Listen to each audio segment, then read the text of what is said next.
శ్రీ హరివాయు గురుభ్యో నమః. శ్రీ జగన్నాథదాస గురుభ్యో నమః. శ్రీ విద్యాసాగర మాధవ తీర్థ గురుభ్యో నమః.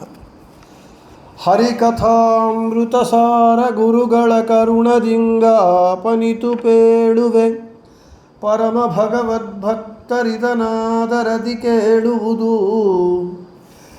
ಭೂಸಲಿಲ ಶಿಖಿ ಪವನ ಭೂತಾಕಾಶದೊಳಗೈದೈದು ತನ್ಮಾತ್ರ ಸಹಿತ ಒಂದಧಿಕ ಪಂಚಾಶತ್ ವರ್ಣವೇದ್ಯ ಈ ಶರೀರದಿ ವ್ಯಾಪಿಸಿದ್ದು ಸುರಾಸುರರಿಗೆ ನಿರಂತರದಲ್ಲಿ ಸುಖಪ್ರದನಾಗಿ ಆಡುವ ದ್ವೇಷಿ ಪರಬಡಿವ. మన హరికథామృత సారము పాఠంలో పంచతన్మాత్ర సంధి యందు 31వ పద్యము నిన్న చెప్పుకున్నాం. భగవంతుని యొక్క ఉపాసన లక్ష్మీదేవి ఏ విధంగా ఆమె చేస్తుంది అనేటటువంటి విషయాన్ని చెప్పుకున్నాం. ఈరోజు భగవంతుని గుణములను కానీ రూపములను కానీ మహిమలను కానీ సాకల్యముగా సమగ్రముగా ఎవరు తెలుసుకొనజాలరు, తెలుసుకోలేరు అని 32వ పద్యంలో చెబుతున్నారు. ಪ್ರಳಯ ಜಲಧಿದೊಳುಳ್ಳ ನಾವೆಯು ಹೊಲಬು ಕಾಣದೆ ಸುತ್ತು ಒಂದದಿ ಜಲರು ಹೇಕ್ಷಣ ನಮಲ ಗುಣರೂಪಗಳ ಚಿಂತಿಸುತ್ತ ನೆಲೆಯ ಕಾಣದೆ ಮಹಲ ಕುಮಿ ಚಂಚಲವನೈದಿ ಅಲ್ಪ ಜೀವರಿಗಳವಡುವುದೇ ನಿವನ ಮಹಿಮೆಗಳೀ ಜಗತ್ರಯದಿ. ಪದಚ್ಛೇದಮು. ಪ್ರಳಯ ಜಲಧಿದೊಳುಳ್ಳ, ಪ್ರಳಯ ಜಲಧಿಯೊಳುಳ್ಳ ನಾವೆಯು ಹೊಲಬು ಕಾಣದೆ ಸುತ್ತುವಂದದಿ ಜಲರುಹೇಕ್ಷಣನ ಅಮಲ ಗುಣರೂಪಗಳ ಚಿಂತಿಸುತ್ತ ನೆಲೆಯ ಕಾಣದೆ ಮಹಲಕುಮಿ ಚಂಚಲವನೈದಿಗಳು. ಇನ್ನು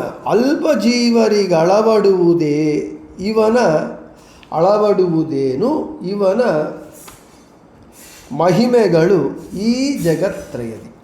ఇక ప్రతిపదార్థం.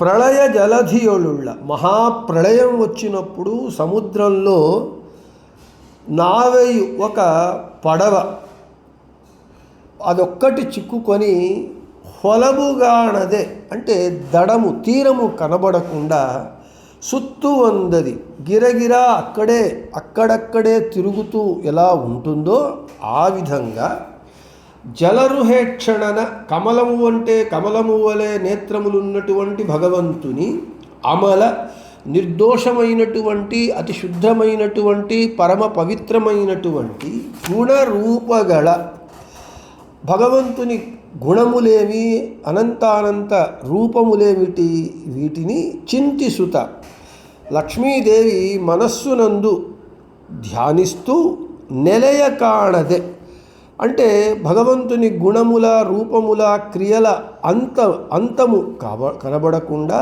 తెలియకుండా మహాలక్ష్మీదేవి చంచలవనైదిహಳು అంటే ఏమీ దిక్కుతోచక దిగ్భ్రమురాలై ఉంటుంది లక్ష్మీదేవి.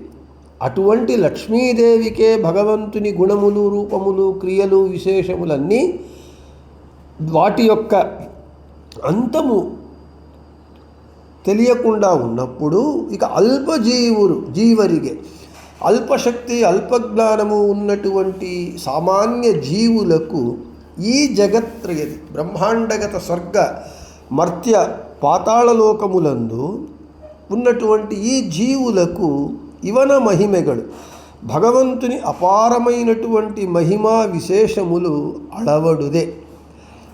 అది తెలుసుకోవడానికి నిశ్చయాత్మకంగా మళ్ళీ సమగ్రంగా తెలుసుకోవడానికి సాధ్యమవుతుందా అంటే సాధ్యము కాదు.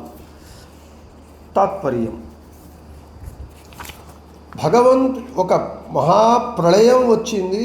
ఆ ప్రళయ సమయంలో ఒక సముద్రంలో ఒక పడవ చిక్కుకొని తీరము చేరుకోవడానికి దారి తెన్ను తెలియకుండా, తీరము కనబడకుండా ఆ మహాప్రళయమునందు సముద్రంలో అక్కడక్కడే గిరగిరా చుట్టుతూ ఉన్నట్లుగా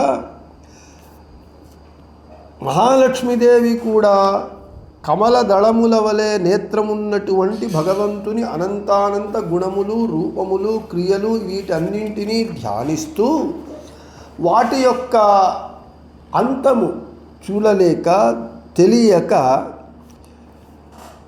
మనస్సు దిక్కుతోచక దిగ్భ్రమురాలవుతుంది లక్ష్మీదేవి.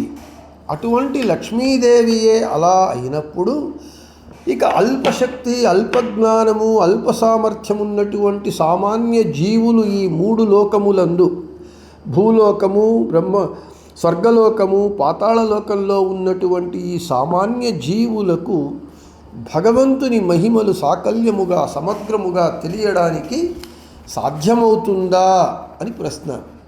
తప్పకుండా ఖచ్చితంగా సాధ్యము కాదు అని సమాధానం. ఇక్కడ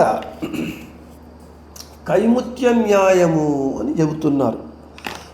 అంటే లక్ష్మీదేవికే సాధ్యం కానప్పుడు, లక్ష్మీదేవి ఎటువంటి రాలు, ఎటువంటి ఆమె?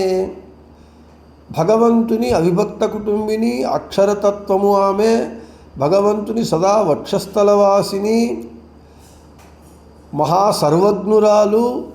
ఆమెకే భగవంతుని గుణములు, రూపములు, క్రియలు అన్నీ కూడా సమగ్రంగా ఆమెకే తెలియటం లేదు అన్నప్పుడు ఇక సామాన్య మనుష్యులు ఎలా తెలుసుకుంటారు? కిం ఉత కైముత్య న్యాయం. దీనికి ఒక సామెత ఉన్నది కన్నడంలో. మహాగజగಳೆಲ್ಲ ಗಾಳಿಗೆ ಹಾರುತ್ತಿರುವಾಗ గుంగాడిన ಹೆಸರಲ್ಲಿ. అంటే పెద్ద పెద్ద మదించినటువంటి ఏనుగులే గాలిలో ఎగిరిపోతూ ఉంటే ఇక ఒక దోమ అన్నదట, నేనెక్కడా, నా పేరెక్కడా అని. పెద్ద పెద్ద మదించినటువంటి ఏనుగులే సుడిగాలిలో ఎగిరిపోతుంటే ఆకాశంలో ఇక దోమ నిలబడుతుందా అంటే ఖచ్చితంగా నిలబడదు. అదేవిధంగా ఆ న్యాయాన్ని అనుసరించి లక్ష్మీదేవియే భగవంతుని గుణములను సాకల్యంగా, సమగ్రంగా ఆమె తెలుసుకోవడానికి సాధ్యం కావటం లేదు అని చెబుతూ దానికి ఉదాహరణనిస్తున్నారు. మహాప్రళయకాలంలో సముద్రంలో చిక్కుకున్నటువంటి ఒక నావ, అది తీరము కనబడకుండా, ఎక్కడికి వెళ్ళడానికి దారి తెన్ను తెలియకుండా నడి సముద్రంలో అక్కడక్కడే గిరగిరా తిరుగుతూ ఉన్నట్లుగా అలాగ లక్ష్మీదేవి పరిస్థితే భగవంతుని అనంతానంత గుణములను, క్రియలను, రూపములను తెలుసుకోవటంలో ఆమె ఆ విధంగా ఉన్నప్పుడు ఆమె పరిస్థితి, ఇక సామాన్య జీవుల, మనుష్యుల మన పరిస్థితి ఏమిటి? కాబట్టి భగవంతుడు అప్రమేయుడు, సాకల్యముగా, సమగ్రముగా ఎవరికి తెలుసుకోవడానికి సాధ్యము కానటువంటి వాడు. అయితే అందరూ, ప్రతి ఒక్క భగవద్భక్తుడు తమ యోగ్యతానుసారంగా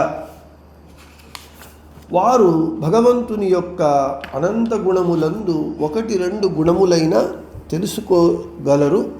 ఆ మేరకు మనం ప్రయత్నం చేయాలి. కానీ మనకు సాధ్యం కానటువంటి, నేను భగవంతుణ్ణి పరిపూర్ణంగా తెలుసుకుంటాను అనేటటువంటి పిచ్చి ప్రయత్నము చేయరాదు అని భగవంతుని యొక్క మహిమను, భగవంతుని యొక్క సర్వోత్తమత్వాన్ని ఈ పద్యంలో ప్రతిపాదించి, ఇక 33వ పద్యము, ఇక ఈ పంచతన్మాత్రా సంధి యందు చివరి పద్యము అయినటువంటి శ్రీనికేతన సాత్వతాంపతి జ్ఞానగమ్య గయాసురార్ధన మౌనికుల సన్మాన్య మానద మాతుళ ధ్వంసి దీనజన మందార మధురి ప్రాణద జగన్నాథ విఠల తానే గతి అనుదినది నంబిదవరను పొరెవా అనేటటువంటి 33వ పద్యాన్ని రేపు చెప్పి పంచతన్మాత్రా సంధిని ముగిద్దాము అని చెబుతూ శ్రీకృష్ణార్పణమస్తు, మధ్యేశార్పణమస్తు.